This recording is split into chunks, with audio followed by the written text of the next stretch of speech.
We also have the UN Women Country Representative.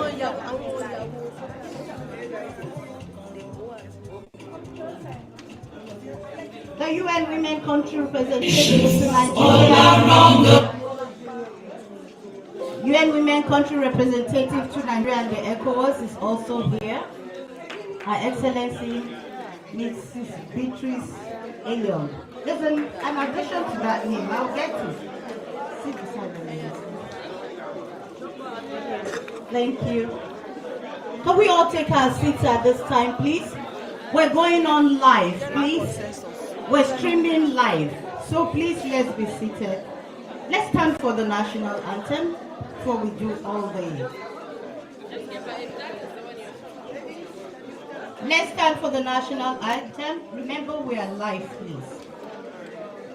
We're back. Just a second. DJ, are you ready or you want us to sing? I started this. Let's all take our seats so that we can show our respect to our national anthem. No, he should stop. National anthem.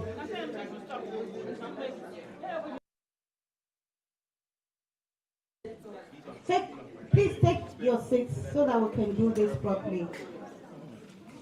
Let's settle, please. We're about to start. Ladies at the back. Please, when the national anthem is going on, please don't walk around. We must pay tribute to our nation.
All across the nations, all around the world,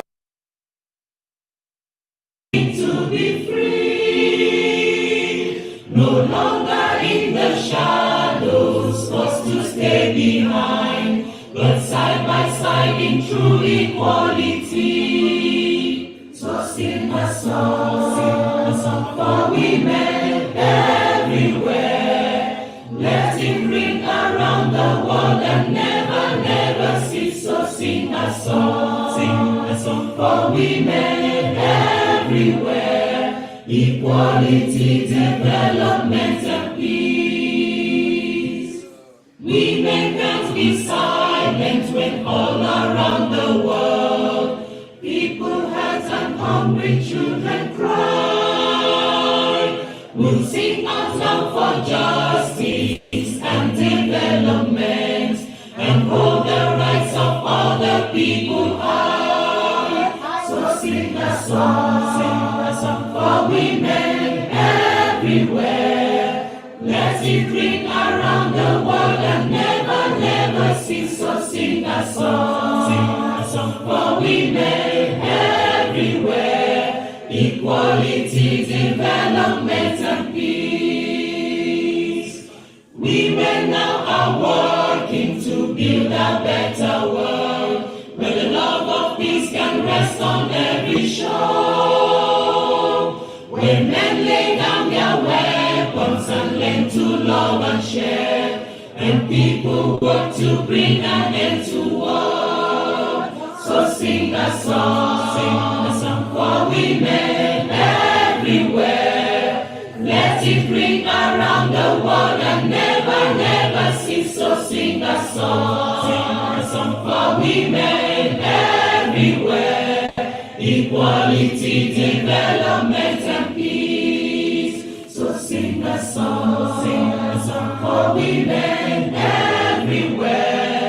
Let it ring around the world and never, never cease. So sing a song for women everywhere. Equality, development, and peace.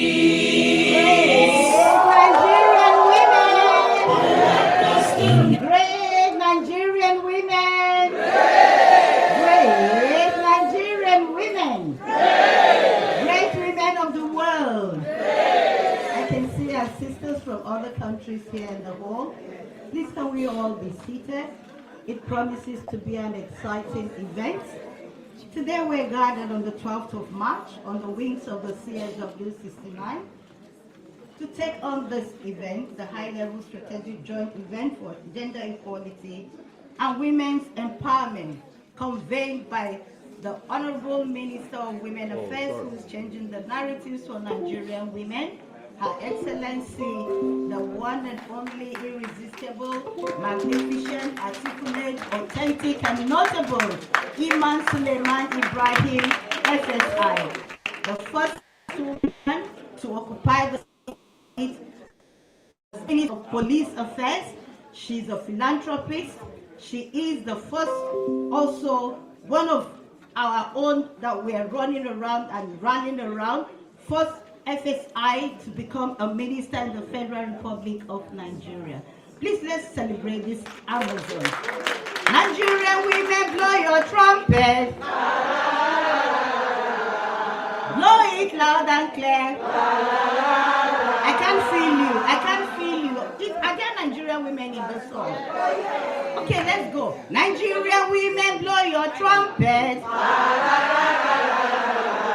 Blow it loud and clear. Nigerian women, blow your trumpet. Blow it loud and clear. Voice we blow. We blow. We blow. We blow. We blow. Someone says, why do people like singing? Singing makes one happy and makes you forget that you have any sorrows, and gives you a moment of respite, and you tell yourself whether there's problems anywhere. My minister loves to sing, so I don't want to bore her with these songs at this time. If not, this program will not end on time. So we'll just move on with all the protocols at this time. Like I said, the Nigerian women's space is evolving and moving, and today we are here. This is the second event we are having, convened by our Honorable Minister. When she told us that she was going to have 6 events at CSW this year, we were all wondering how it was going to turn out. But this is the 3rd event we're having, and so please let's celebrate her and clap for her. Women of love. There's a saying. Women of love, Iman of love. Women of love, Iman of love. We're going to go there. We're going to go there. Let me quickly do some protocols and recognize our champions for change at the local level, at the sub-nationals, and all across Nigeria, and of course, our partners. We have with us today Her Excellency Barrister Choma Uzodimma, First Lady of Imo State, who is here with us. Her Excellency Nkechinyere Mba, First Lady of Enugu State, is also here with us. Ma'am, can you stand and just take a bow and let the women see how beautiful you are? We also have Her Excellency Zulihat Diko Rada, First Lady of Katsina State. Is she here in the house? I understand she's on her way coming. Her Excellency Mrs. Tobore Oboriovori, First Lady of Delta State, is also in the house. She's on her way. And of course, we have the First Lady Designate of Akwa Ibom, a fine and beautiful lady, the young and energetic lady, our sister, Miss Helen Umor.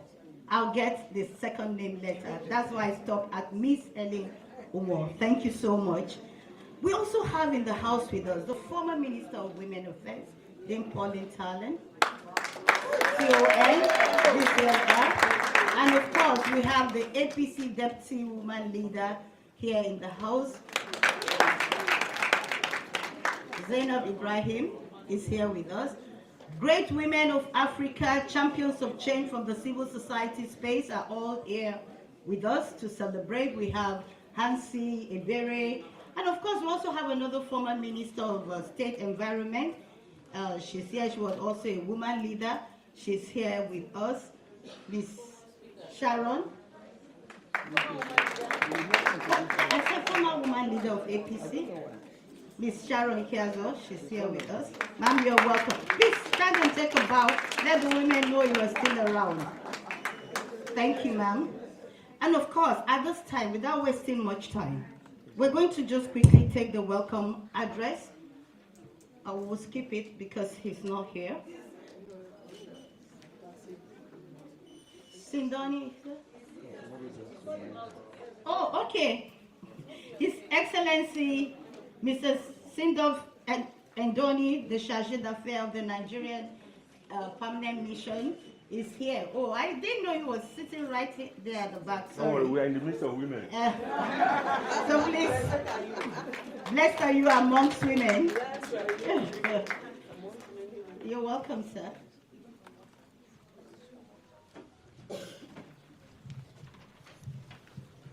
Thank you so very much.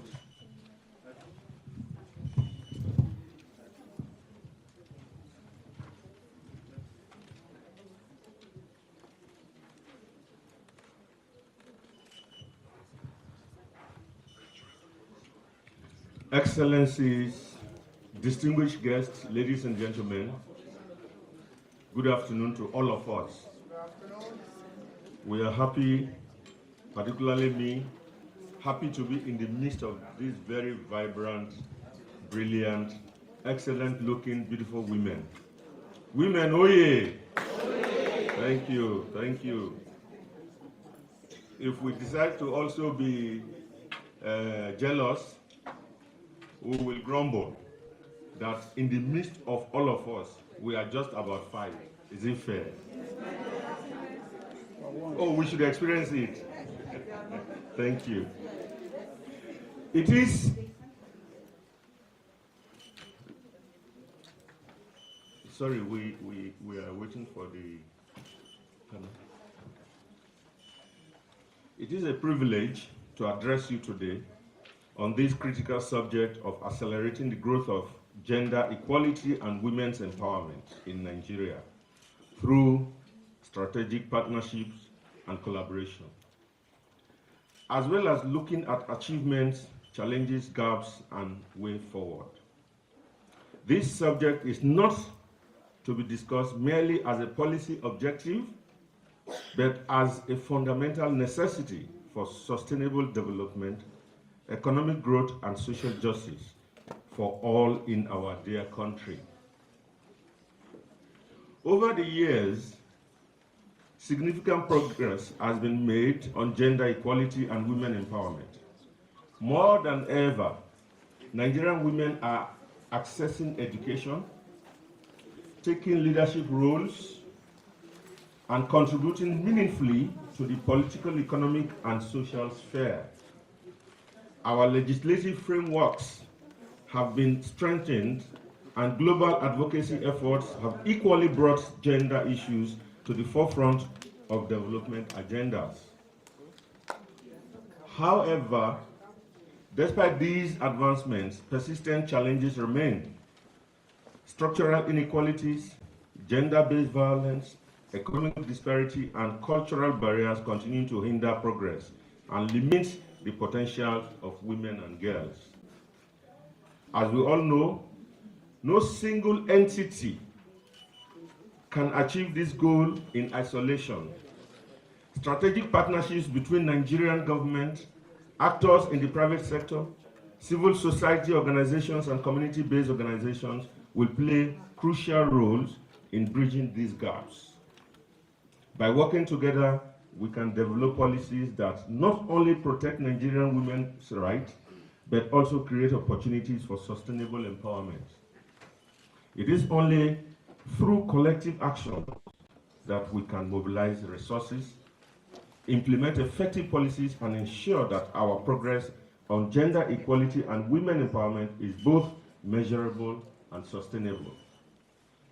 As we gather here today, our duty is to critically assess the achievements that have shaped the Nigerian gender equality and women empowerment landscape, the challenges and structural barriers that remain, the gaps in policy and implementation, and most importantly, the way forward on how we can strengthen partnerships to accelerate the desired change.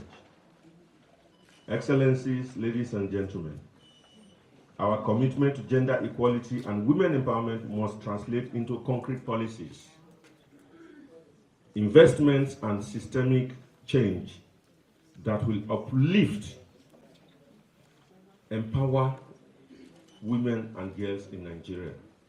We must work together not only to identify the problems, but to formulate actionable solutions that bring tangible results. So, together, through collaboration, commitment, and accountability, we can drive lasting progress towards a more just and equitable society. I look forward to insightful discussions as we continue here. Thank you so very much.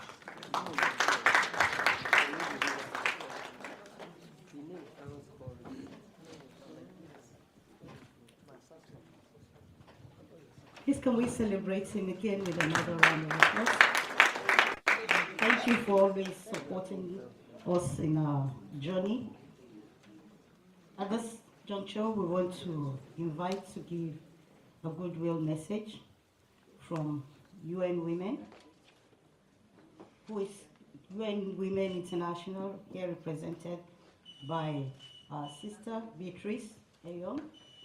She will be speaking on behalf of UN Women. Ms. Beatrice.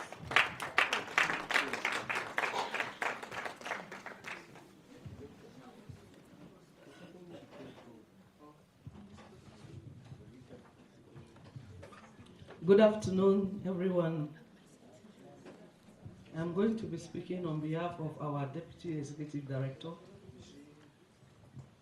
who could not be here because of other things. So I'm just going to read what is there. Your Excellency, the Honorable Minister of Women's Affairs, Your Excellency, Imam Suleiman Ibrahim, Your Excellencies, First Ladies here present, Executive Directors, distinguished ladies and gentlemen, allow me to stand on the existing protocol. It's a great honor to give this goodwill message today on behalf of Ms. Nyarazai Gumbo Zavanda, the Assistant Secretary General of the United Nations, on this occasion of the site event to commemorate 3 decades since the adoption of the Beijing Declaration and Platform for Action, which has been a landmark commitment to gender equality and women's empowerment globally, being organized by the government of Nigeria through the Federal Ministry of Women's Affairs. The theme of your event, accelerating the goal of gender equality and women empowerment in Nigeria through strategic partnerships, collaboration, and coordination is not only appropriate, but very significant, considering the current global issues. Bringing together our comparative advantages to achieving the goal of gender equality and women's empowerment cannot be overemphasized. As we reflect on the progress made globally, I would like to acknowledge the contributions by the Nigerian government, the civil society, development partners, and the private sector, the media, our traditional authorities, and even our religious authorities, including the collective efforts of the United Nations and all relevant stakeholders in advancing the rights of women and girls in Nigeria. Over the past 30 years, the world has made a notable strides in promoting gender equality, largely supported by collaborative efforts between the UN, government institutions, and other key stakeholders. Nigeria is a big country with over 200 million population, with 50% being women and girls. It is therefore very imperative and strategic for better partnerships, collaboration, and coordination if we are to accelerate the goal of gender equality and women's empowerment in the region. As we deliberate on strategies for deepening our partnerships, collaboration, and coordination, let us begin to look inward and exploit our existing and untapped capacities that could help us achieve equality in Nigeria. The UN system in Nigeria has played a pivotal role in supporting these efforts. Through multi-sectoral interventions, we have worked to strengthen policies, enhance access to justice, and provided economic empowerment opportunities for women in Nigeria. The UN will remain committed to strengthen policies and legal frameworks, economic empowerment, addressing climate change, digital exclusion, and post-COVID-19 gender disparities. Looking ahead, I would like to enjoin all stakeholders, government, private sector, and civil society to strengthen their collaboration. While progress is evident, more work is needed to eliminate discrimination, violence, and socioeconomic barriers for women and girls. With renewed determination, we can create a Nigeria where gender equality is not just a goal, but a lived reality. Thank you for listening.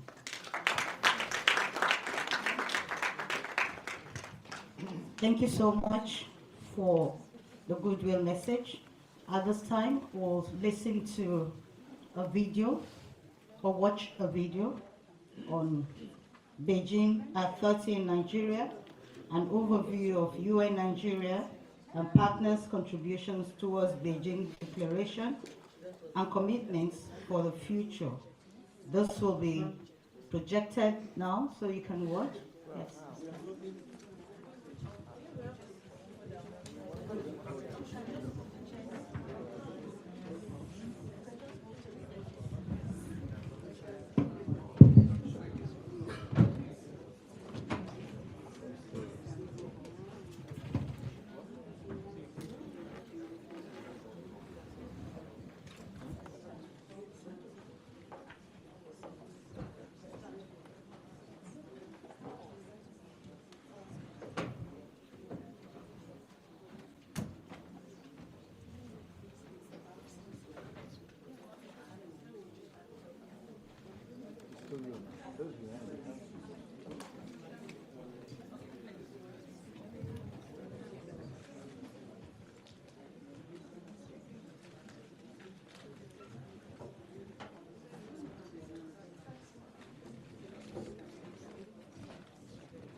I joined the global community in celebrating the 69th session of the Commission on the Status of Women, CSW, the leading intergovernmental body promoting gender equality and women's empowerment since its establishment in 1946.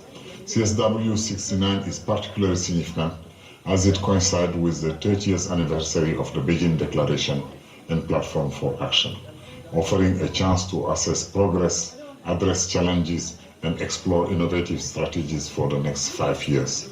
I commend the Nigerian government commitment to gender equalities and the Honorable Minister of Women's Affairs, Iman Suleiman Ibrahim, for leading Nigeria delegation and coordinating various side events. Today's high-level event, organized by the Federal Ministry of Women's Affairs, the United Nations system in Nigeria, and strategic partner, highlights the role of partnership in advancing gender equality. Our achievement across the 12 critical areas of the Beijing Declaration, guided by the UN Cooperation Framework, reaffirm our commitment to supporting women, youth, elderly, and persons with disability. The UN remains dedicated to ensuring policy, program, and investments that prioritize women's and girls' rights. As we reflect on this 3 decades of progress, let us address existing gaps with determination and innovation. I hereby reiterate the United Nations commitment to supporting and implementing the outcome of this side event and the recommendation of the 69 CSW.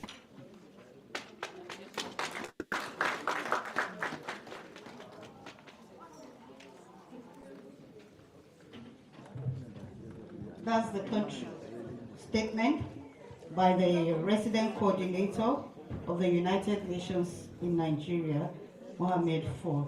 I hope we'll not have another video. Is it a video?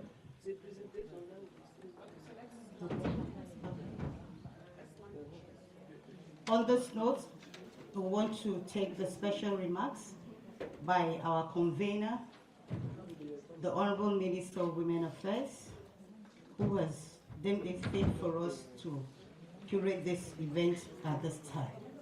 She'll be talking about the theme, accelerating the goal of gender equality and women's empowerment in Nigeria, 30 years of Beijing declarations and platform for action, achievement challenges, and the way forward. Please join me as we make welcome to the podium Her Excellency, the Honorable Minister of Women Affairs, Honorable Iman Suleiman Ibrahim Efesa. Thank you so much, Princess Jumai.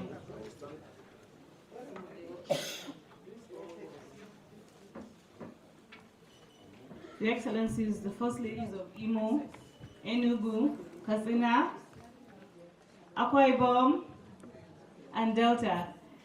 May I also recognize the former First Lady of Bayelsa State, my big sister. I'd also like to recognize our ancestors.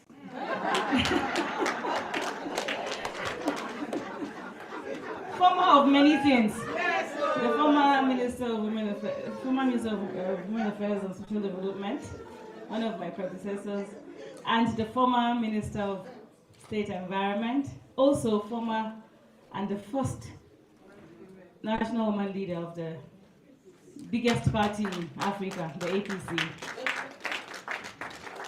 May I also recognize the mathematical DG, Dr. Asabe Velita, DG, Maringila Women's Development Center. May I recognize our chief host in New York City, our charge d'affaires. I can't pronounce your name. I know that there's send-off in it. Thank you for the warm welcome, the way you've looked after us. Since we arrived in New York, we feel like we're home, away from home. Thank you, Your Excellency. May I also recognize all the beautiful, powerful Nigerian women that are here, and the women from around the world that have come to support us. Great Nigerian women. Great. Great Nigerian women. Great. Great Nigerian men. Great. Because we can't do it without the men. They compliment us and they support us. On this note, I would like to read my speech. There comes a time in every moment when we must ask ourselves, are we moving fast enough? Are we reaching far enough? Are we transforming lives at the scale required to make gender equality a reality? My colleagues in government will tell you my views about pilot projects and small-scale projects. I've been accused of being too ambitious in my programming. But I firmly believe that ambition is exactly what is required if we are to achieve real, lasting change. I'm therefore excited that today's conversation is not just the usual dialogue on women's empowerment. I am happy it is about breaking the cycle of small wins and fragmented interventions to achieve systematic and large-scale transformation for the Nigerian women and girls. For decades, we've laid out ambitious global and regional frameworks and made commitments. From the Beijing Platform for Action to CEDAW, from Agenda 2063 to the Sustainable Development Goals, SDGs. However, the question before us is, how do we make these commitments real for the women in the Mada women in Nasarawa State, for the Mada women in Nasarawa State, and the girl in a conflict zone in the Upper Nile area of South Sudan, or the female entrepreneurs struggling to access finance in the Mbari township of Zimbabwe.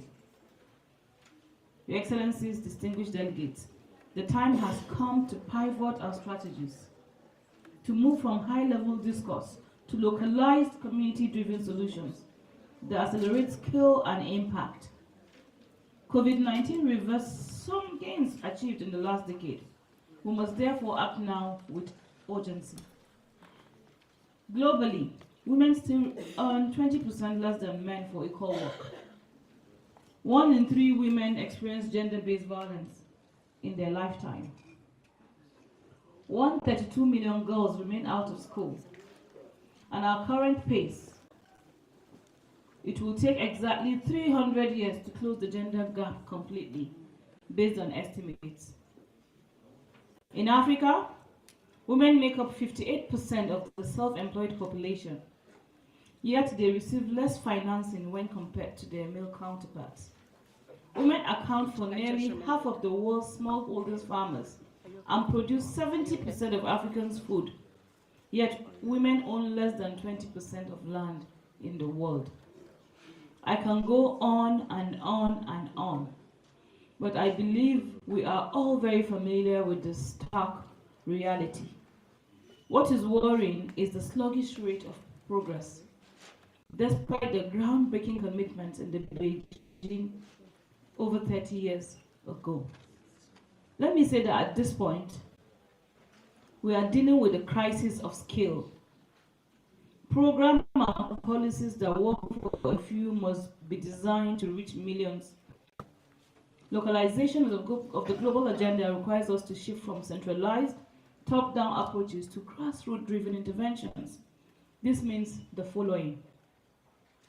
1, we must strengthen local governance for gender equality. Policy frameworks must be domesticated and enforced at local level, ensuring that laws on gender-based violence, economic inclusion, and education translates into action at the sub-national levels. 2, we must leverage indigenous knowledge and community systems. Traditional and religious leaders must be engaged as allies in challenging harmful gender norms and driving social change. 3, we must deploy technology to bridge access gaps. Digital platforms must be mainstreamed into gender programming, connecting women to financial services, markets, social protection schemes at an unprecedented scale. 4, we must catalyze private sector investments in gender equality. Government alone cannot close the gender gap. We need impact-driven financing models, gender-lens investments, and incentives for companies that integrate women into supply chains.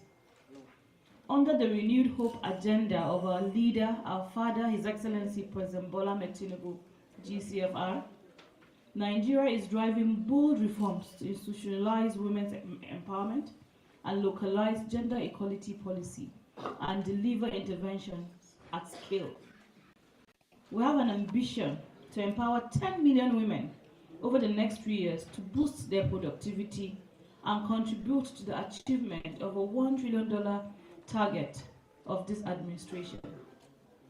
Your Excellencies, distinguished delegates, my friends, you may wish to know that one of our interventions in Nigeria is the Nigerian for Women project, which has already reached 450,000 women. We are now scaling it up to directly reach over 4.5 million women through access to finance, skills development, cooperative-based interventions. This is what we refer to when we speak of skill. We're also working with partners to strengthen women's participation in the blue economy, the green economy, the extractive economy, the care economy, the creative sectors, amongst others. One of the critical lessons from the past decade is that small-scale interventions cannot drive systematic change. Scaling gender equality requires us to move from pilot projects to large-scale interventions that would reach millions of people. As I conclude, ladies and gentlemen, permit me to say that government, donors, and multilateral institutions must prioritize funding for localized gender equality programs that work within community structures. With the global gender financing shortfall, we must unlock new sources of capital, including impact investments, blended financing, and social bonds for gender equality. We must also scale up digital inclusion for women to ensure that no woman is left behind in the digital economy. Your Excellencies, distinguished delegates, we have reached a critical point. The next phase of gender equality cannot be about incremental progress. It must be about bold, ambitious, and structural transformation. I thank you for listening. I thank you for coming.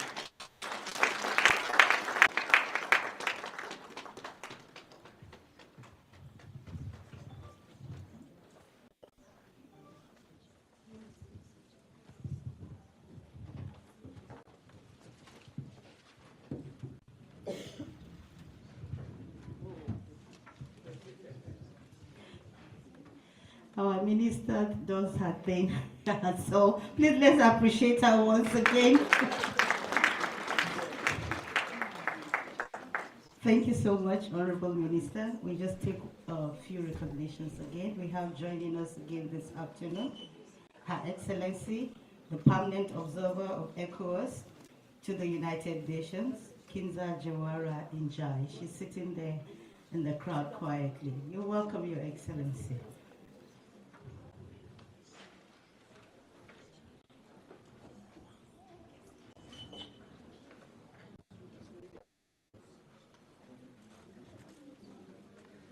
On this note, we want to welcome, to also give us a goodwill message from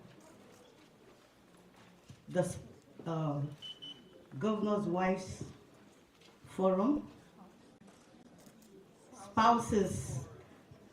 Governor's Spouses Forum, the First Lady of Imo State, representing all of them. Please let's make welcome Her Excellency Barrister Choma Uzodinma.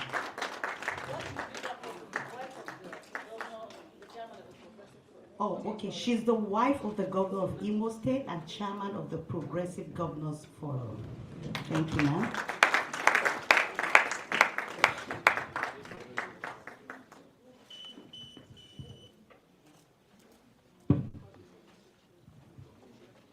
Your Excellencies, my dear sisters, First Ladies of Enugu State, Delta, Katsina, and Akwa Ibom states. And like the Honorable Minister of Women Affairs said, our ancestors. Honorable Minister of Women Affairs, thank you for having us. The former Minister for Women Affairs, the former Minister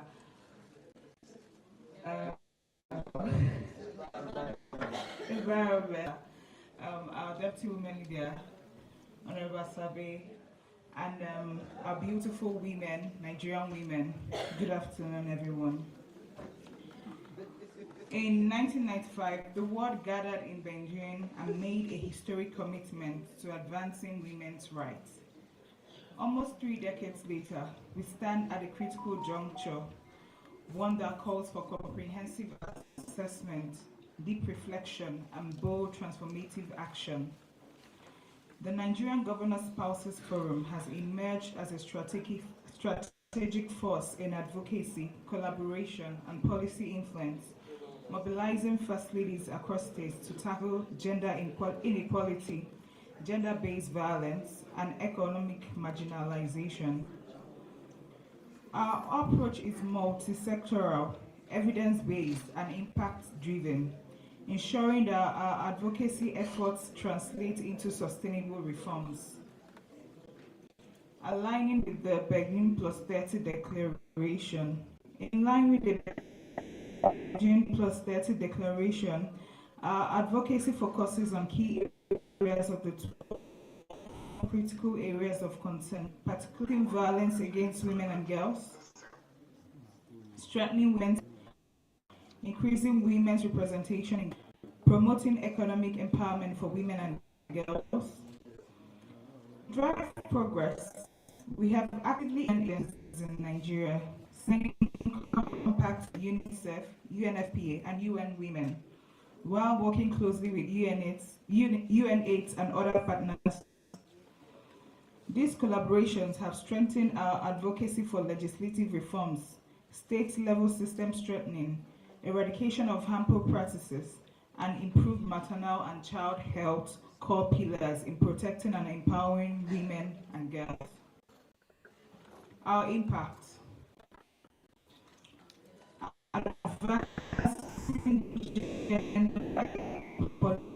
With the UN system.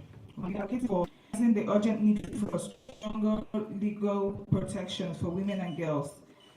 The National Spouses Forum has partners to advocate for groundbreaking policy reforms, including the declaration of a state of emergency on sexual and gender-based violence in 2020 by the Nigerian Governors Forum, NGF. We all recall that when COVID hit across the world, that there was a prevalence of the domestic violence in Nigeria and in Nigeria as a whole. So under the leadership of our former chair, Erelu Fayemi, the First Ladies of State came together and we declared a state of emergency on sexual and gender-based violence. And the Violence Against Persons Prohibition Act has been domesticated in 30 states in Nigeria, over 30 states in Nigeria.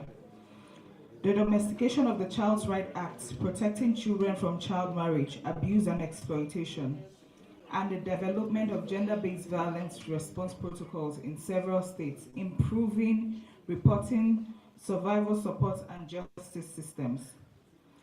Through our collaboration with UN Women, we have facilitated capacity building programs for First Ladies and key state actors to enhance gender-responsive governance and policy implementation. On maternal and child health, we've strengthened systems with the UNICEF and UNAIDS. We have access to quality maternal and child health care, which is a critical component of gender equality. Women cannot fully participate in society if their health and well-being are compromised by preventable maternal mortality, poor postnatal care, or lack of financial security after childbirth. The Nigerian Governor Spouses Forum has partnered with UNICEF to advocate for the expansion of 6-month maternity leave, now formally adopted in 8 states, improving maternal health, child survival, and workforce retention for women. The promotion of exclusive breastfeeding, setting up of crèches in both public and private offices, and adequate nutrition, reinforcing the UNICEF's maternal health initiatives.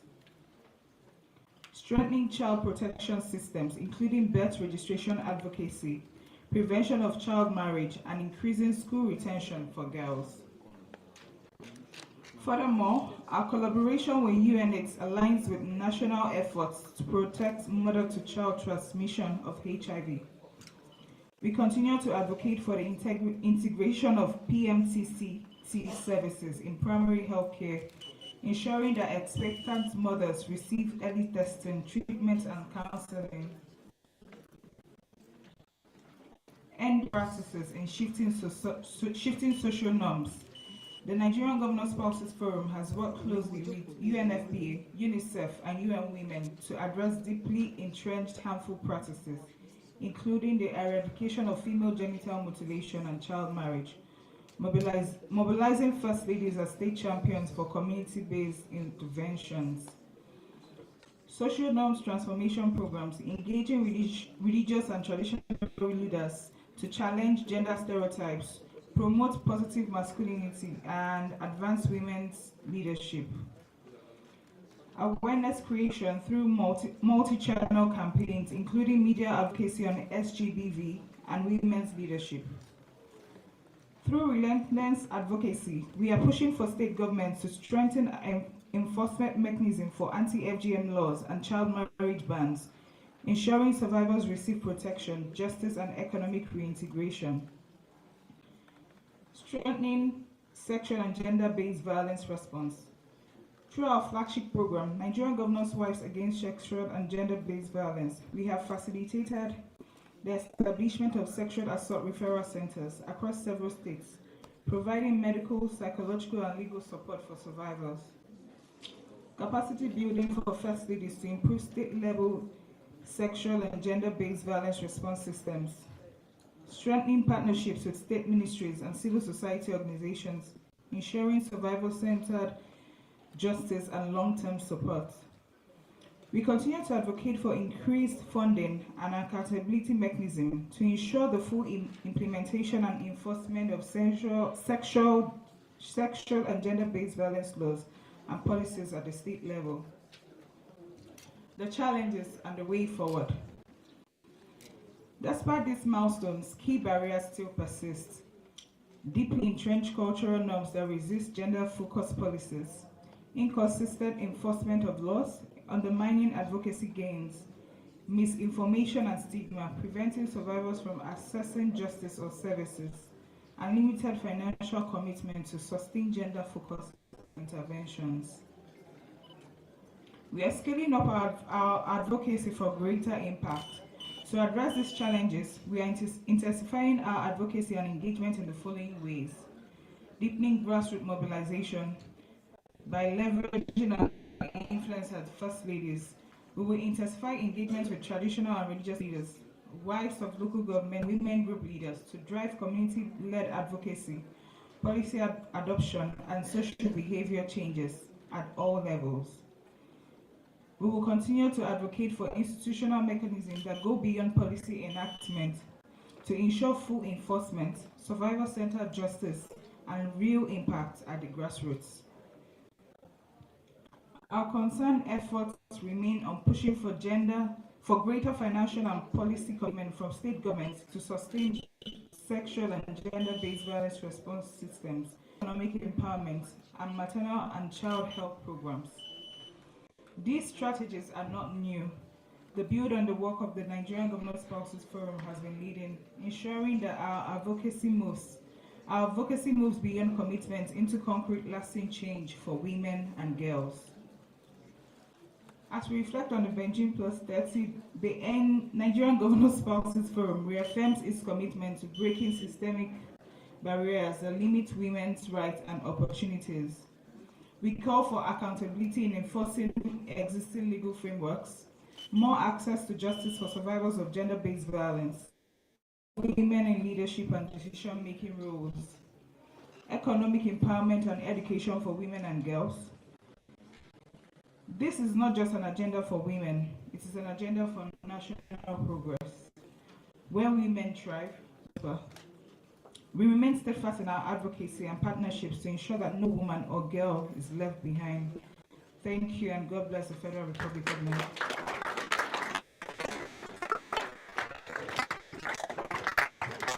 Thank you, your curated speech, detailing the works of the spouses of governors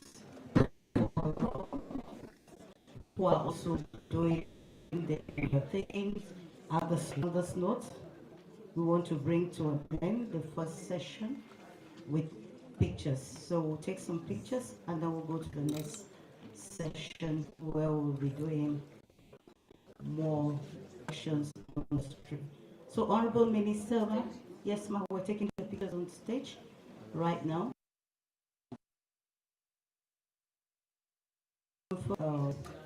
Governors' wives or first ladies of states who are also doing a lot at that level to join them.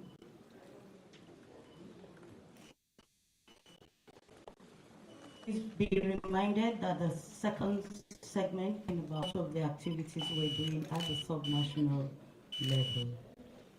Here we ask the first ladies to also join the pictures. First Lady of Katsina, First Lady of Delta, you're welcome.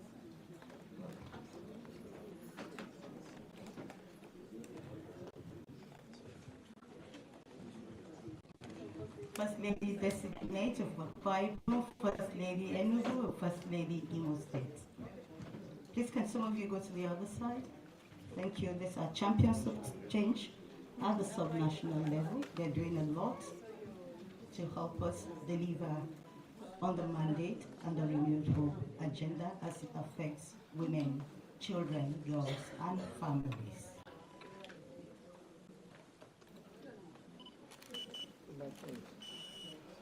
Thank you so much. May we ask that you graciously step down from the stage as we do the next. Honorable Minister, thank you, ma'am.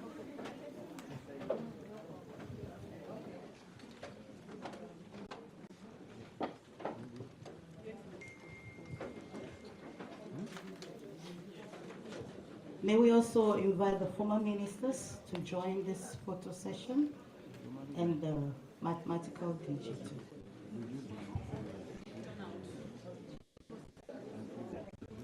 All the former ministers and then the APC woman leader, Deputy National Woman Leader.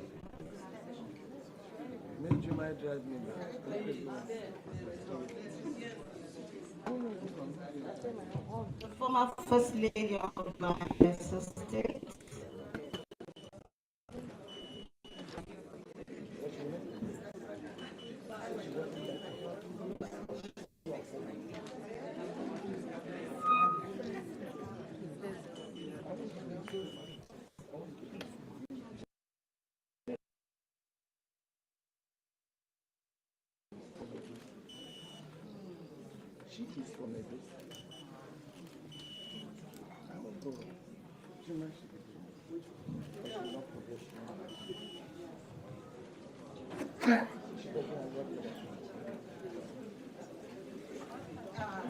Thank you, ma'am. Please can we appreciate them as they come down the stage? Thank you, Honorable Minister.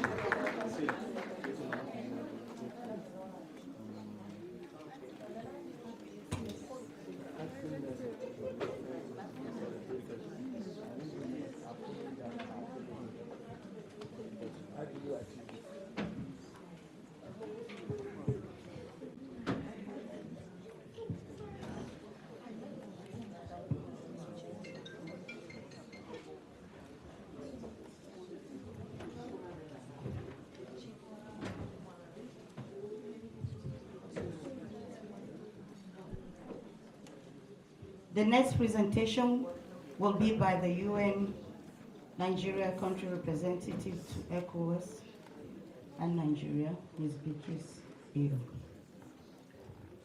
Thank you. Can we clap for our MC? Okay, our MC is trying to make everything work.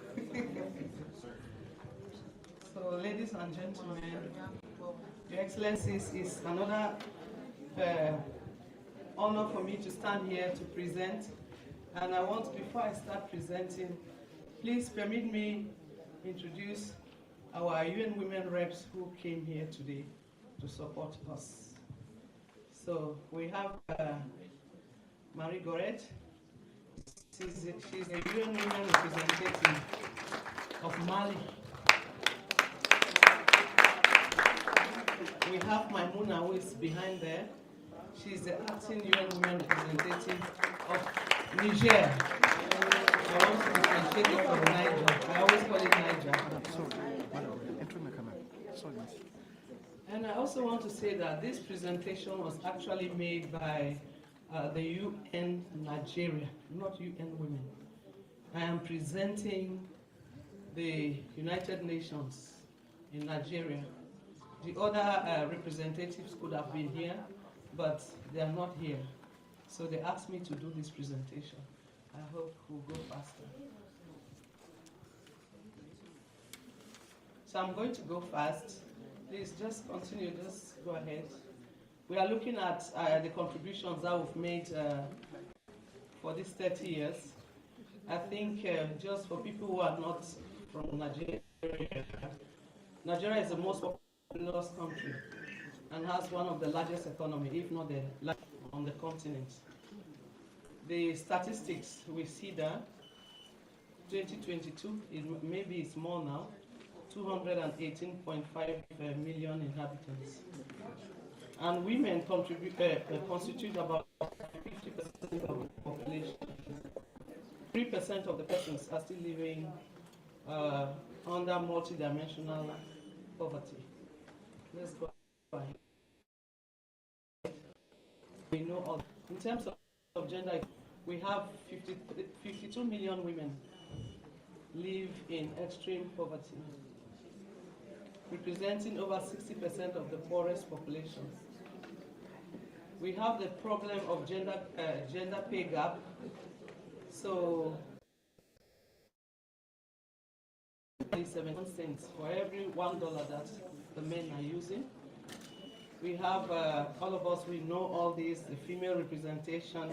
I don't want to go, we know the story. Let's go ahead. In fact, we are looking, the period we are looking at is from 2015, but with the documents that we are presenting here are what we call the United Nations Sustainable Development Cooperation Framework. That is what we sign with governments. So during this period, we have two of those cooperation frameworks working together.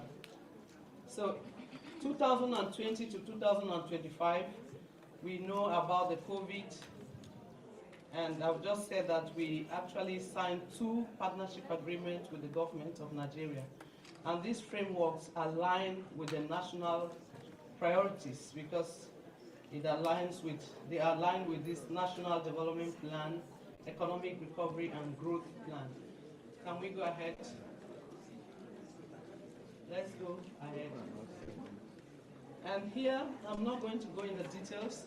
Here we are just showing what the UN wanted to achieve by those 2 agreements. You can see restoring growth, investing in people, building a competitive economy. So we have Result Area 1, governance, human rights, peace and security. We have equitable, quality basic services. We have sustainable and inclusive growth and development. I'm not going to go down to the outcomes. You have the document. Let's go ahead.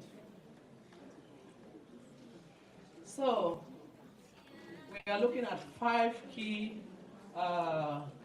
strategic priorities: prosperity, planet, people, peace, and partnership. And I know we all know about these 5 P's that all of us want to contribute.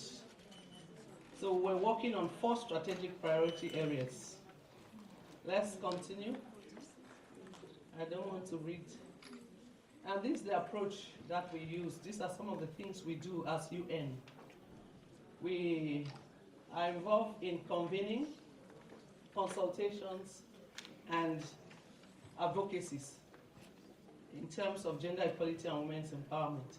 We also work to generate data. Without data, it's difficult to do development planning and programming. We have institutional support. We do institutional support. we have coordination and partnerships. It's one of the things that is very important for us. We do joint programming. Every UN agency is required to have at least 30% of its programming, joint programming, at least. So, joint programming and planning is what we do. Technical and policy support services. And obviously, we bring our funds. But the truth is that the fund is not, cannot bring the desires that we want.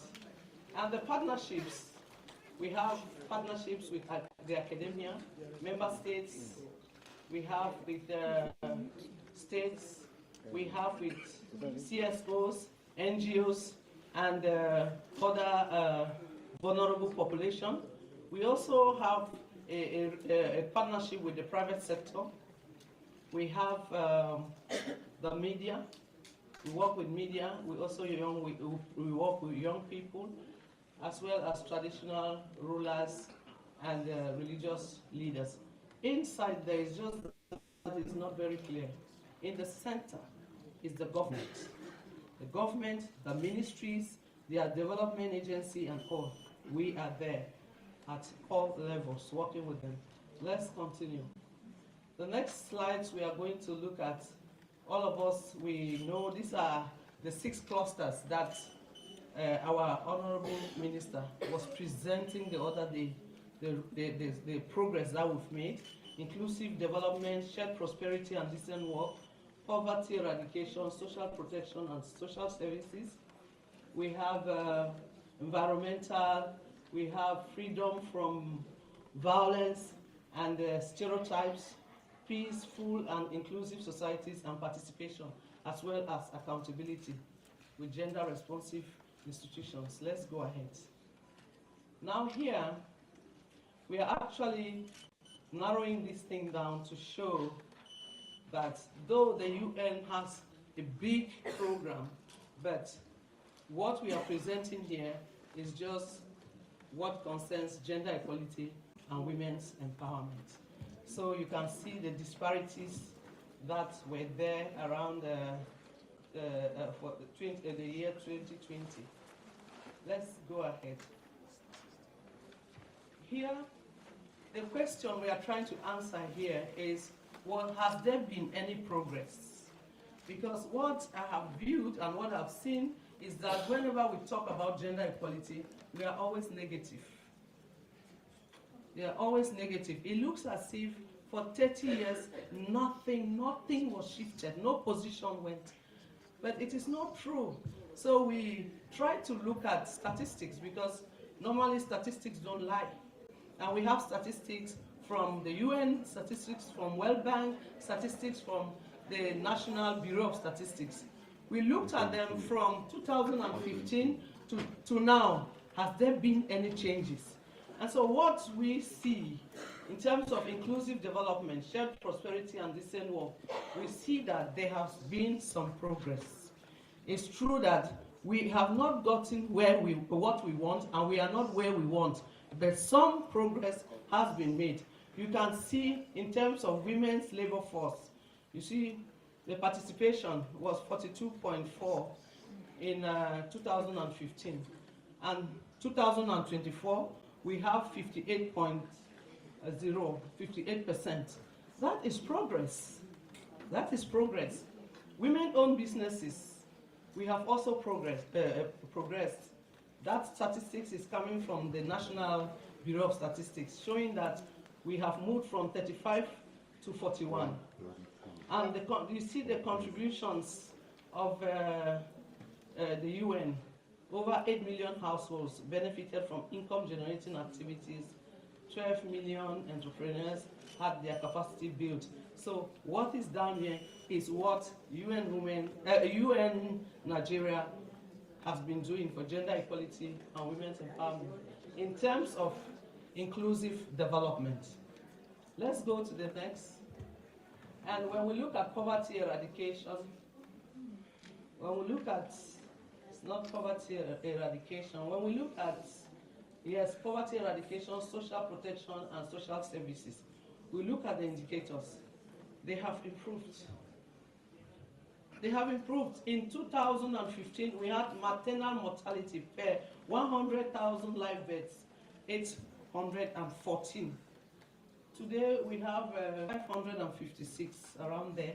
We want to move by, we want to see that by 2030, we have about 200. It is still not what, Even less. yeah, even less. It's still not what we want. But this is saying that there has been some progress. If we add more money, if we invest in the right things, we may shift the needle very, very far. So you can see there are some progress in that area. And this is what the UN did. Let's go to the next one. I don't want to take a lot of time. In terms of freedom from violence, stigma, and stereotypes, we can also see that we are progressing. We are progressing. I know people, they are shaking their heads, but we are progressing. If you look at cases that were reported in 2015, now it moved from 16 to 18. And that's why some people feel that the GBV is increasing. It may be that it is increasing, but it may also be because people are now free to report. People are aware, people are they are reporting. And I'm happy that our mother is here, our ancestor. I think that's the new name that they have given her. She did a lot of work, moving from place to place, state to state. And because of that, we can see the cases women are bold enough to come and report. We can see that in terms of women who are experiencing workforce discrimination and violence, you see, in 2015, we had more, and now it has gone down. So there are things that are actually shifting. You can see we reached over 38 million people, you know, the UN system with all that we do. So let's go fast. So the next one we are looking at is participation, accountability, and gender responsive institutions. Yes, the leadership position, the leaders in terms of representation in parliament is low. That's true. Lowest in even ECOWAS is low. But I want to say that in terms of female ministers, we are seeing some increase. Female candidates, actually, this data is coming from INEC, so we can, at least it's national data. But what we saw also in our own data is that women candidates increased in the last elections, even up to 100% than in the election before 2023. And this shows that even the political parties had more confidence on women. Yes, on women candidates. So let's not just put everything negative. So let's go ahead. There is still more to be done, much more work to be done in that domain. Peace and inclusive societies. Women in conflict resolution. You see, moved from 12% to 28%. Female officers in security agencies, it moved from 5% to 10%. So at least there has been some movement. The UN has contributed to peace and conflict mitigation by supporting these thousands of people to transition to sustainable livelihoods. Early warning systems have been strengthened. It's not enough as something has been done. Let's go ahead. Can we go ahead? Environmental and conservation, protection and rehabilitation. There's also some progress that we see there. Women in climate policy, percentage of women in climate policy that shifted from 9% to 16%. We can still go. Women's participation in Nigeria's renewable energy, we can see. We can also see where we get the source of information. The source of information is there to see. Statistics don't usually tell lies. Let's go ahead. We can see the contribution that the UN is doing. Now, we finish with the sixth cluster, but there are persistent gender issues. Despite all those progress that we've talked about, we still have these 52 million women who are still living under extreme poverty. We still have the problem of the gender gap. We also have the issue of gender-based violence. Female representation is still very low. And we have 30 million Nigerians who are at risk of food insecurity. We have millions of people who are displaced, and we still have millions of children who have dropped out from school, and 60% are girls. So we still have these problems. What are the challenges today that we face in promoting gender equality and women's empowerment? Let's go ahead so we can finish quick.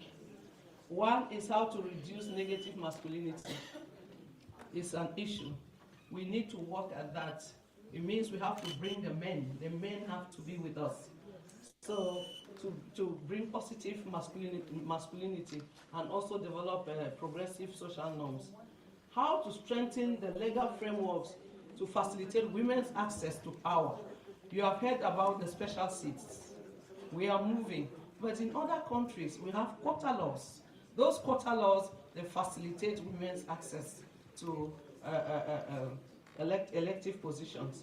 We are also looking at how do we transform our national assemblies and other state assemblies into gender-responsive institutions. I think we know that at least 14 states don't have a woman. And when we called them, it were the men who were sitting for women's committee. Yeah, so those things, we have challenges. Yes, there's a challenge. And just like the Honorable Minister was saying, can we go ahead? Just like the Honorable Minister was saying, it is time to upscale. It is time to accelerate. We have to upscale. Those interventions, those initiatives that have worked, we need to take it. The problem of Nigeria is upscaling. We have to upscale, as our minister was saying. Anyway, we know there is the digital divide. And one thing I also think we must do is funding or financing gender equality. It's a problem. We have worked with state ministries of women's affairs. In some cases, the allocations have increased, but the problem is the release. And this is the work that the minister has to do. Our honorable minister, she's a good, a good negotiator. We will have to really negotiate with the governors for release, else the work down there is not being done, because those ministers are not receiving money. So actually, the next thing was just, let's go ahead and finish. We are involved in coordination. We coordinate, we share with other with UNFPA to coordinate in the UN agencies. We hold agencies accountable for gender equality and women's empowerment, because you can't be preaching gender equality and women's empowerment and you yourself, when they look at your statistics, it's not showing. So we do that work at the level of the ministry, at the level of the UN. We are also supporting the DPGG. Some of us are in the DPGG, that is Development Partners Gender Group. We are also supporting there. We do secretariat duty, capacity building, and all those things that we are doing there. But we are also working at thematic levels. Women, peace and security, gender-based violence. We are also working at zonal levels. We are supporting coordination mechanisms there so that they can be vocal, they can advocate, they can articulate well with their problems. So let's go ahead. Yes, this is what I was saying. Let's continue. Private sector coordination, we have all those. We have the nation.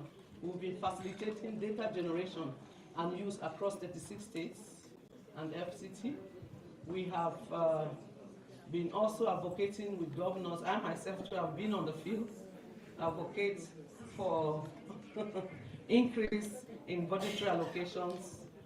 We have driven, we are driving advocacies for domestic funding and budget accountability and use for upscaling adoption of normative standard. I think I would end here. We are going to share the presentation. Let me just end here. But we wanted just to show that something positive is happening. Partnerships are paying. The partnerships that we have with government and private sector and traditional rulers, they are paying. But there is still much to be done. One of the things is that the question when you leave here today is, what can I do? How can I be of support so that we can accelerate? You heard the minister say today that if we continue with this pace, we'll go 300 years. None of us will be here. None of us, no one, even if you're a baby, you will not be here. I am still positive that I can see gender equality in my lifetime. And it is possible, especially with our minister leading. So thank you, ladies and gentlemen, for listening.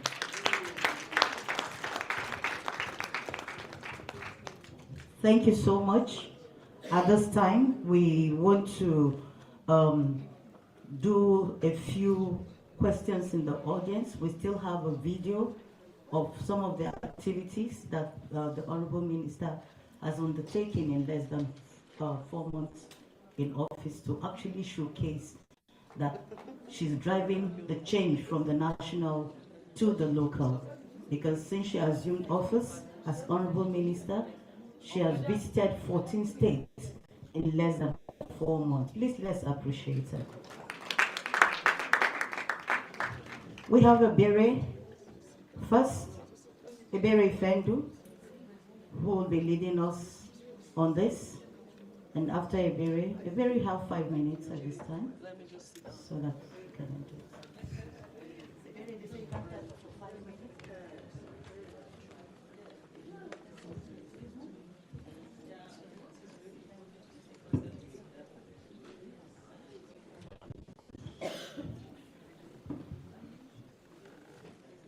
Miss Beatrice, Madam Beatrice, I think I have to own this phone. Yes. It means you own my office too. Your Excellencies, distinguished ladies and gentlemen, I'm going to be talking about our work with the young women. I'm a very offender of Women in Politics Forum, and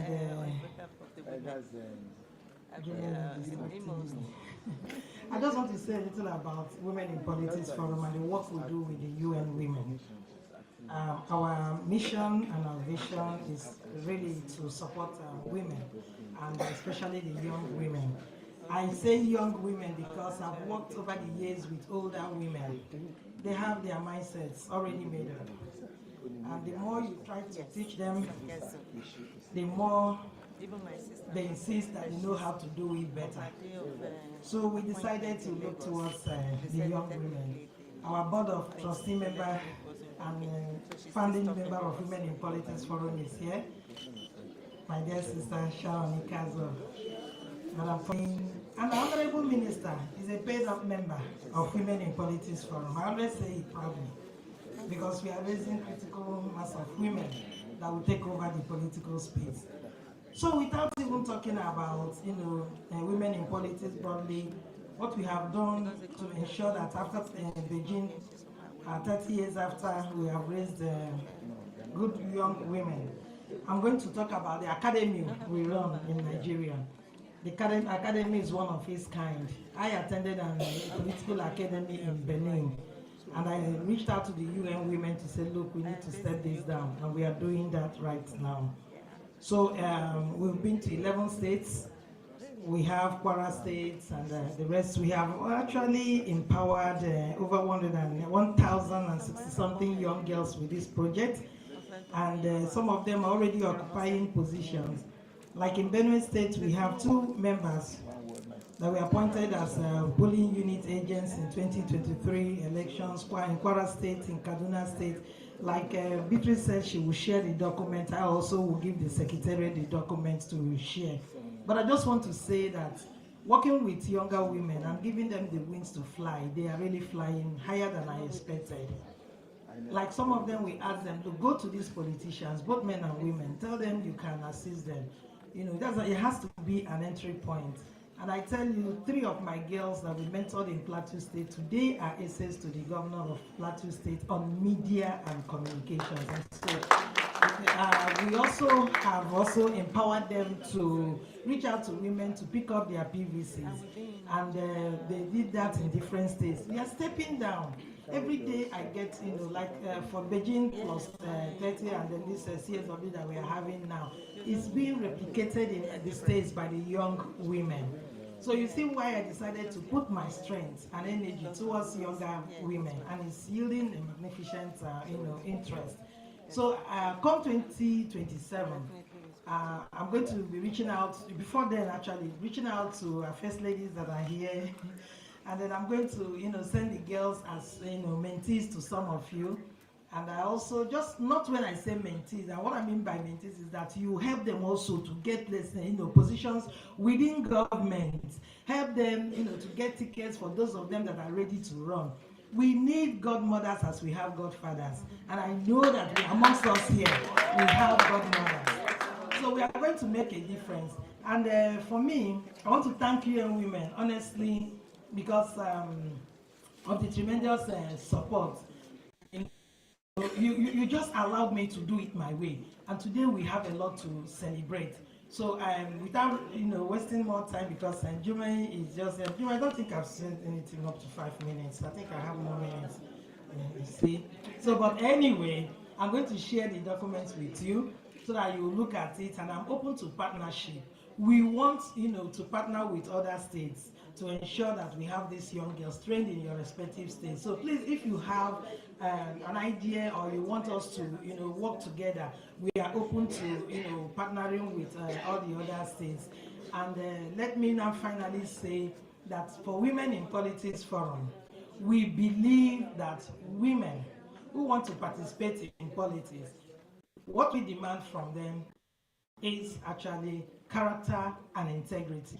And it's character and integrity with women must, as it is, remain focused and be able to tap from whatever tree that is available. Let us not say we want to get to the presidential.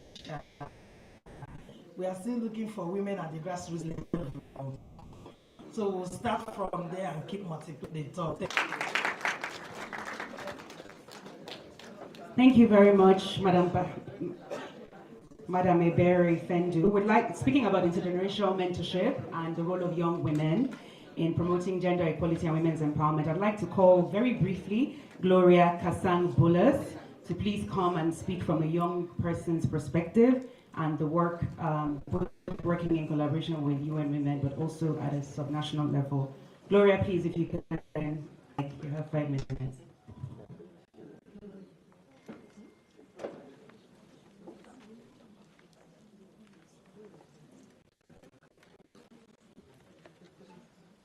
Please get your questions or comments ready immediately. Also allow comments as to how we can move and accelerate action, move the agenda forward. Thank you. Good afternoon, Your Excellencies. I'm happy to be here to speak on behalf of the young people of Nigeria. And I will want to, when the UN country representative for UN Women Nigeria was making her presentation, it was like, for me, I felt I should just come up on the stage and say, that's exactly what is happening, because the young people have their voices in everything that she has mentioned. Just to have a quick one around what young people are doing to contribute to the Beijing Plan for Action, particularly under the partnership with the United Nations system. First, I'd like to emphasize on gender equality advocacy. We have seen young people participate in advocacy around issues of gender equality, particularly for systematic change, climate change, digital equality, and gender-based violence.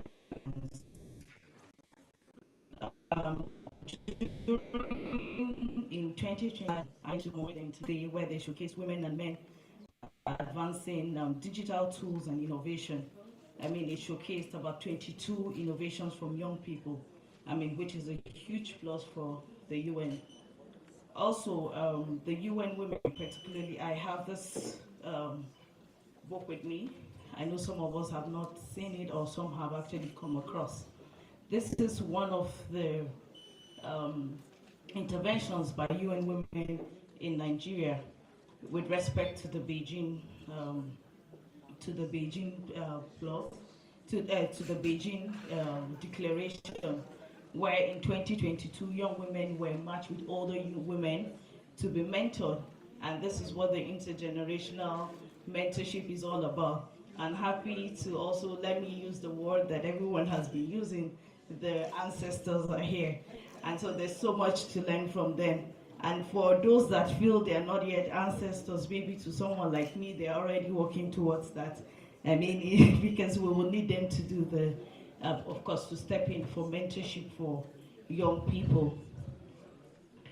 So we have seen that happen in Nigeria, where young people are also actively involved in women, peace and security initiative programs of the UN, of the United Nations, and also the Peace Building Funds project. Particularly, my organization have been an implementing partner for the UN Women in Nigeria, where we implemented the Peace Building Funds project in Katsina and Kaduna State.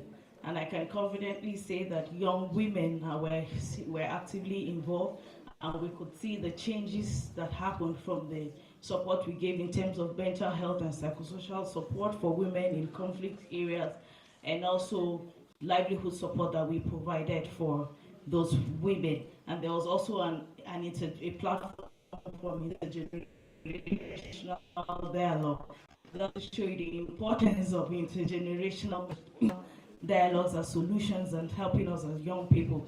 We have quite a lot that young people are doing in terms of the summit goals. Young people are contributing to that, and which also aligns with the broader goals of the Beijing Platform for Action.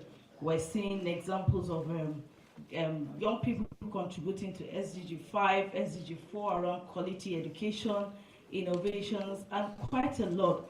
I could go on and on and on and on, but I know I have always to speak. And if I have to highlight everything, it will take me over 20 minutes to speak about what is happening, what the young people are doing, particularly benefiting from the UN partnerships. And to think about it, there is still more that young people do done, because we have the energies that can be harnessed. We have the voices that can be used. And I'm happy that we have quite a number of people that we look up to that are here. And also, would like to plead that to extend your hand of mentorship to all as they reach out to you. Thank you.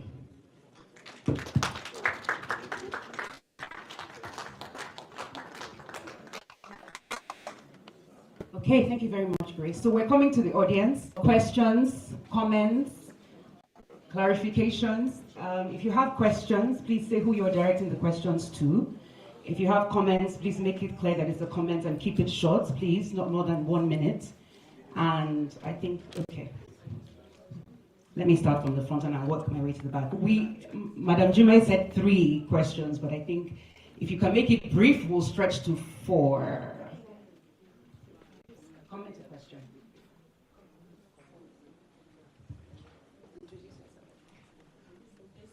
Thank you very much. All protocols observed. My name is Blessing Okwedio. I live in Italy.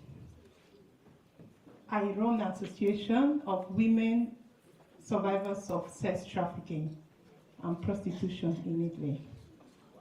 Then what I want to talk about is about reports and studies that shows that where prostitution is legalized, trafficking thrives. And prostitution is a market where women are sold and bought and also disposed. And this makes it a gender-based violence. But it's unfortunate that we as women, we are not seeing it as this because it's not touching us, it's not touching our children, but it's touching the vulnerable people in our society.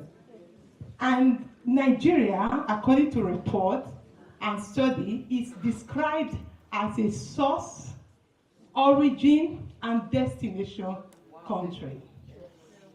Then my question goes to Her Excellency, Minister of Women's Affairs. Because working with women in Italy and also in other Europe countries, we saw that most of them decide to go back to their country. And they call us back because there is no powerful, concrete reintegration program for them. Most of them see Nigerian society as a way where they can continue their prostitution, and they are being exploited. But the problem in the society eyes, especially Nigerian society's eyes, is closed about it. We are judgmental. We are not empathetic. Okay, we are judgmental. We do not share in their pain. But one thing that I want to say is that this is violence, and we have to look into the legal and social framework of the country, Nigeria, to see what is the country talking about prostitution. And we have to fight for it. There is abolitionist model that we can employ from other Europe countries, then to help to fight against prostitution, because it's a gender-based violence. It shows the power and oppression. Thank you very much.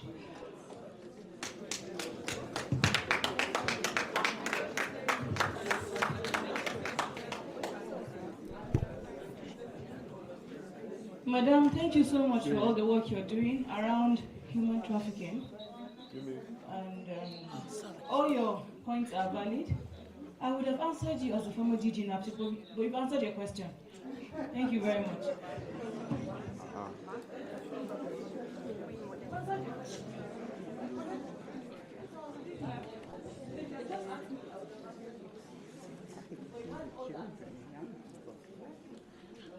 Thank you very much, Your Excellency. And so thank you for your contribution, and I think you have a commitment, right, for to take the conversation forward. Thank you very much.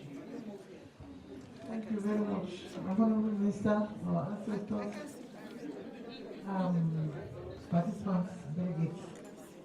Mine is not a question, but sort of, I want to applaud and commend the UN women for what they are doing in Nigeria, and particularly in the political space. They are doing a very good job. UN women is doing a very, very good job encouraging the young ones, especially these days. Many women are now very aspiring to go into politics, and there's a lot of encouragement coming from UN women. But from what my sister, Madam Director, presented, the statistics on, I think she said something like the political parties are supporting, are more supportive of women's participation. That one, I don't feel very comfortable because the women find it very, very difficult to penetrate. A lot of women indicate interest during primary elections, but to pass through to get tickets to contest becomes very, very difficult. Most of the time, they do a lot of intrigues to sideline the women, or at times when the time of election comes, during the primary election, the day to the primary election, or the day of the primary election, the woman will be told to say to step down, even if she's a better candidate to the man. I want to use this opportunity to plead with Libyan women that they should also please do more in this area. Please address this issue of party supporting female candidates. We have a very, very big problem in that area. And I believe as an international organization and international NGO,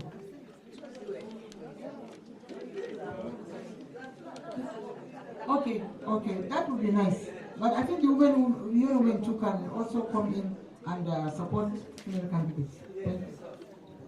Thank you very much for your contribution. Okay. Yes, our mathematical DG and prophetess. So actually, what I meant is that when you looked at the political lists, the list from political parties, if you compare the previous election to the one that happened in 2023, there were more women, 100% presented by political parties. That shows that at least they accepted, even though women are having difficulties and this, they actually accepted to put those women on their list. That's what I meant. I didn't mean that women are having it rosy in political parties. No. Thank you very much. But it was more of tsunami. Okay. So, talking about women in politics, it's very important that we address an issue.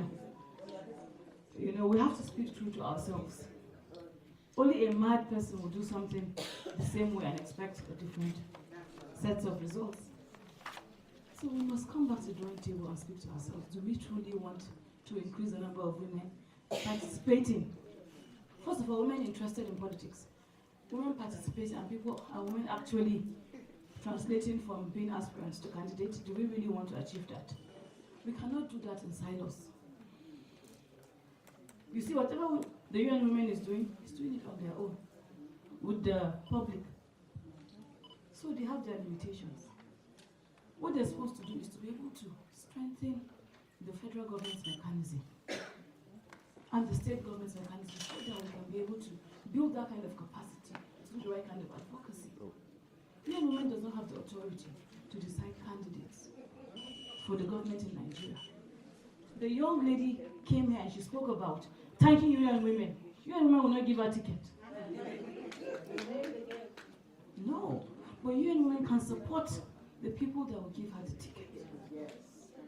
I'm not undermining UN Women's efforts, but what they're doing is not amounting to anything because they're doing it the wrong way. We'll have to do it properly.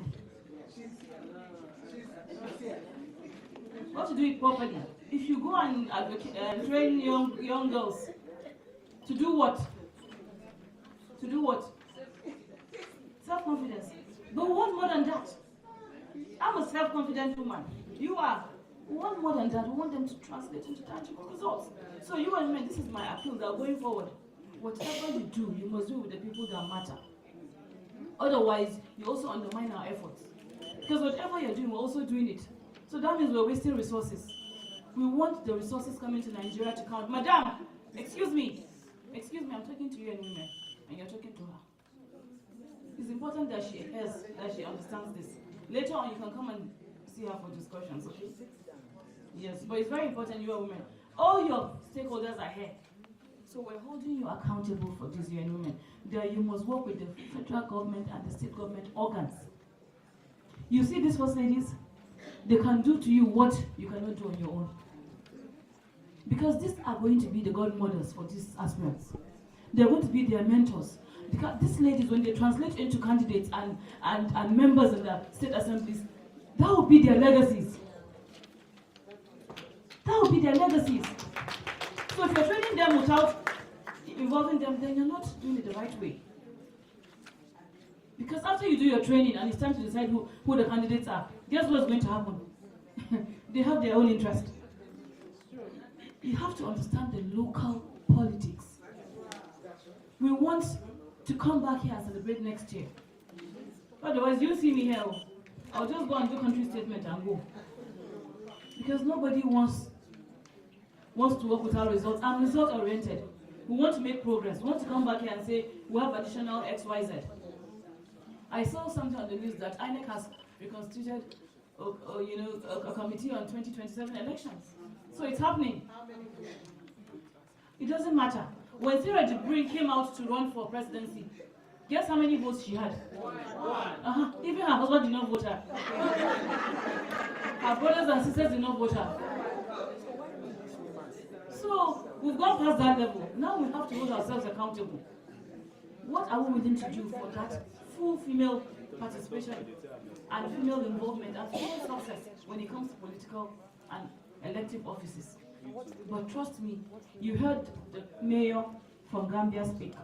There's all about solidarity. I think it's about time we kind of launched that movement of solidarity. It's very important that we stand behind. Like I said, most of the people that have fought me during my political journey are women. Most of the people that fought me are women. So we must leave that classroom and come back to the classroom whereby we see ourselves as winners, we see ourselves as team players, we see ourselves as partners in progress. Let's not pretend. You sit next to me and when I get up, you start abusing me. Or you go into your room and say, don't give her. Don't give her, she's a bad. Yes. Yes. You go to the men and you be a sellout to another woman. So it's beyond these things you're talking. It's beyond mentoring. Mentoring is key. My governor and his wife, in their wisdom, told me, Iman, it's a consensus for the local government election. We'll allow for each chairman, we can have a deputy chair for each local government. I said, how about chair? It's okay. One of the local governments can even have the chairman and deputy. So they gave us one chairman slot. I don't know if our commissioner is here. And they gave us all the vice chair. And they said, for each local government, we give you 3 councillors. We went around, we looked, and we could not find a chairman candidate. We could not find a deputy chair candidate. Because even the women said they don't want. She doesn't do anything for us in the community. Nobody knows her. So can you say nobody will give you anything on a platter of gold? You have to be involved. You have to serve your people. You have to be a good person. Just because you're a woman, don't say, come and be chairman. No. You have to be humble, not entitled. You have to have a servant heart. You have to be generous. You cannot be stingy. You cannot share what you have. You cannot share your mudu of rice and then they'll come and say, make her councillor. No. You have to have others at heart. When we came to choose councillors, in fact, I had to beg some men in some more so that we can have one councillor in the local government. We had to beg them to say, please, at least let's have one. So this is us, the state would have had a lot of councillors, but we couldn't achieve it because, so that's where mentoring comes in. So don't undermine mentoring. We must mentor, but we must do it the right way. We must do it together. Because Beatrice, you don't have the resources to mentor the women in Nigeria. But the federal government, through the ministry, can find the resources to mentor many other women. You cannot mentor all the women in the states. But through our mechanisms in the states, using the first ladies and the commissioners of women affairs, we can be able to get those resources. And guess what, Beatrice? Your resources are shrinking. Beatrice, guess what? Your resources are shrinking. Your resources, thanks to Trump. You are speaking to a converted person. I know. Beatrice is my best friend. So later on, yes. Later on, she's also my wife. Yesterday I told her, I said, Beatrice, if you do that, we're going to take away our husband. She said, if you try me, I'll take your brother and give him Cameroonian citizenship. You see, that's the power of a woman. We decide who votes and who they vote for. So we can achieve this. Trust me, we have this, we can do it. But let's do it the right way and let's be true to ourselves. And let's also respect each other. Everybody you see is important. Everybody. I'd like to speak on behalf of the first ladies. If you think you can go and get a ticket in a state without a first lady, then you're wasting your time. Because no man will do it without consulting his wife. He wants to know your character. He wants to hide. Do you understand? Because nobody wants a mistake. Nobody wants scandal in their government. They're not used to seeing the women. Do you understand? So for them to be able, nobody wants to gamble. We're not gambling candidates. We're going with assured candidates that we know that can deliver. Oh, guess what? We're all work in progress. Nobody is perfect. Nobody has it all put together. We'll have to be ready to learn at the feet of the masters. So trust me, I'm your biggest cheerleader, advocate when it comes to increasing numbers of, female participants, and we're going to do it. But please, let's do it right. Thank you so much. So I think we should just keep clapping. Thank you so much. Thank you, Excellency. Thank you. I'll take one comment from the front. There's so many comments. We can't get everybody, but I will come. We'll take one or two strategic comments because we must hear from the floor. We must. Honorable Minister of Women Affairs, Federal Republic of Nigeria, and as I always say, by implication, Minister of Women Affairs for all African women, because when Nigeria sneezes, Africa catches cold. Our first ladies here present, distinguished sisters, our ancestor, our DG, distinguished ladies and gentlemen, I want to align myself with what the Honorable Minister has said and also talk from the political party perspective. I belong to the ruling party of Nigeria, the unbeatable party of Nigeria, APC, and I am one of the NWC members, the decision-making body of the ruling party of Nigeria. I want us to give a very, very strong attention to women being in the policy-making table of political parties. I think we are concentrating more on a candidacy and aspirancy. No, pay attention to political parties. That is where policies are made. Now, if my party, APC, had adopted the policy that for every governor who is a male, the female is a deputy governor, we would have had 21 deputy governors by now. Right. So please, women should aspire into political parties, hold political offices, because that is where policies are made. To amend the constitution is very hectic, it's very tedious, it's very demanding. The two houses of National Assembly have to consent to that, then the state assemblies. But a party just pronounces a policy and it happens. If a party says for every male or female executive, the second is either male or female, automatic 50% affirmative has been achieved. So I am a strong advocate that women should pay very, very special attention to being part of political parties, because for my party, we are just 2. Out of 25, you have only 2 female. Do you have a voice there? No way. You cannot assert. You only have to beg. Yes, where your voice is not heard, you have to beg. Otherwise, you will be extinct. So let's pay special attention to having women on policy-making tables of various political parties. Not second-line charge political parties, no. Ruling parties, APC, PDP, and other parties. You all know what I'm talking about. So please, my dear sisters, UN women, your advocacy should include strongly that women go into political party structure. Thank you very much. I'm really sorry. I think in this regard, we also have to form a caucus and a team and go and appeal to our first ladies. Because they're the ones who nominate. That is our culture. So if they beg and beg our excellencies, they will listen to them. So we'd like to start the begging from now and tell you that we're coming.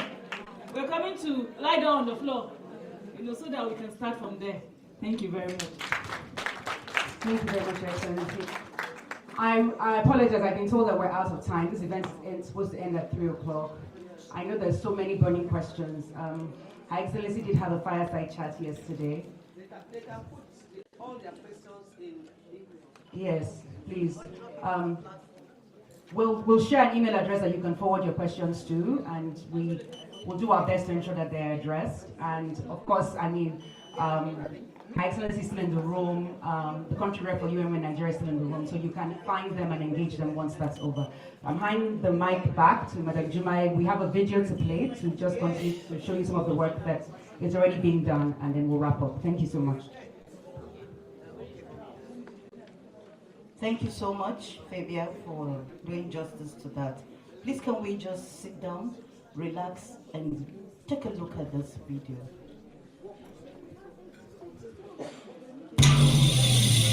100 days of action, 100 days of commitment under the leadership of President Bola Ahmed Tinubu. Since October 28, 2024, Honorable Iman Suleiman Ibrahim has led the Federal Ministry of Women Affairs with purpose, driving policies, programs, and partnerships that empower women, protect children, and strengthen families. In just 100 days, real progress is shaping a more inclusive future.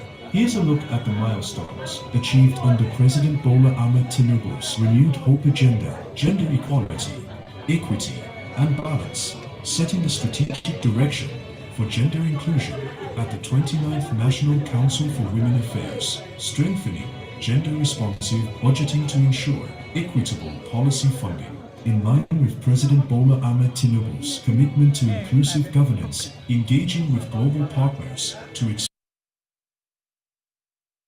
advocating for gender-responsive climate policies at COP29 and championing affirmative action for women in leadership and governance.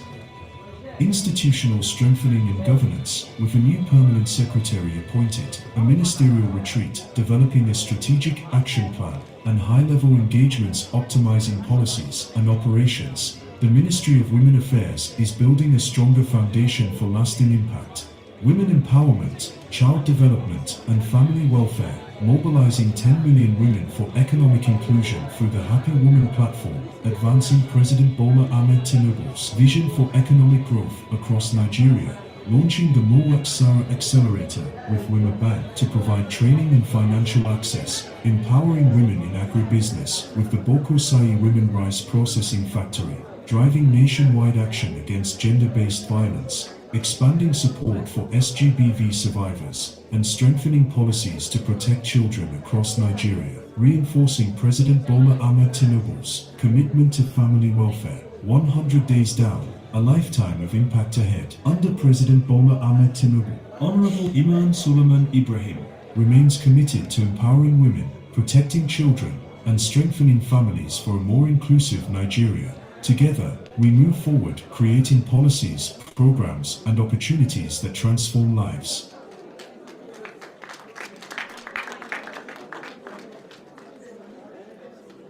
Are you happy? Yes. If you're happy and you know, clap your hands. If you're happy and you know, clap your hands. If you're happy and you know, and you you really want to show. If you're happy and you know, say Iman. Thank you so much, everyone. I just thought I should say a thank you myself, just to show you how appreciative we are for all the efforts that we continue to put in. In the morning, one of the mayors from Gambia said, women are not vulnerable, but we're tired. It's 30 years of Beijing. Please, I would like to encourage you not to be tired. Because there's a saying that goes this way, that when things get to the bottom, rock bottom, the next way is up. So we're on the rise, so please do not be tired. I'd like to thank our partners, UN Women, for all you're doing for women. She reminded me that in the last few years, few months, that the ministry was a different environment where the UN systems would not work, so they had to find ways of working. But I do appreciate your efforts and all you do for the women in Nigeria, with all of the other UN agencies. I would like to thank our ancestors. Trust me, whatever we're going through, they went through 1 million times more to get us to this stage. We really appreciate you. We love you, we cherish you, we continue to learn from all the work that you have done. And we'll continue to count on you for your support, especially in the areas of advocacy. Because there's some governors that if you speak to, they will listen. Because you are more experienced. Yes, because you are our ancestors. So we're counting on you, all of you. And I'd like to thank all the women here. I see Mrs. John Eno, who is representing the wives of ministers. We're counting on you to, speak to your husbands, to mainstream gender into their programming and their budgeting. It's very important. Trust me, all these mediums do work. What we can achieve through activism, we can achieve it by negotiation, by request, by lobby, by all other mediums. Me, I'm for peace. I don't fight to get things, but I get it. I'm not an activist, I'm a politician. So I can lobby to get whatever I want. But I will not fight and, assert my entitlement, because nobody owes us anything.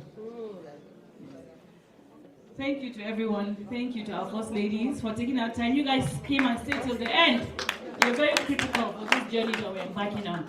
We're counting on your love for women. We're counting on your legacies for Nigeria. We're counting on your support and your understanding. We'll come and knock on your doors one by one.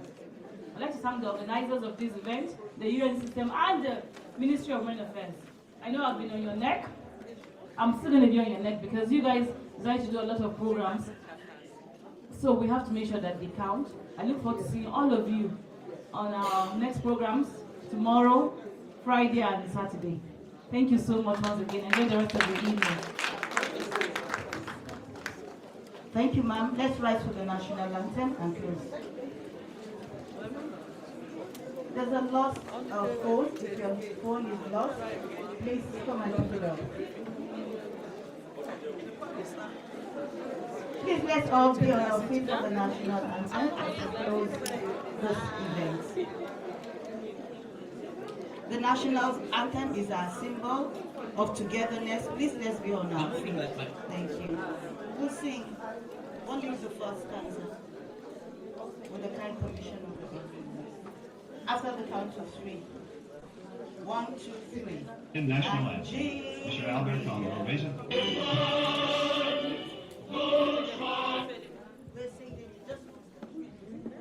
One, two, three. Nigeria, we love it. Our own dear native land. Though tribes and tongues may differ, in brotherhood we stand. Nigerians all are proud to serve our sovereign motherland.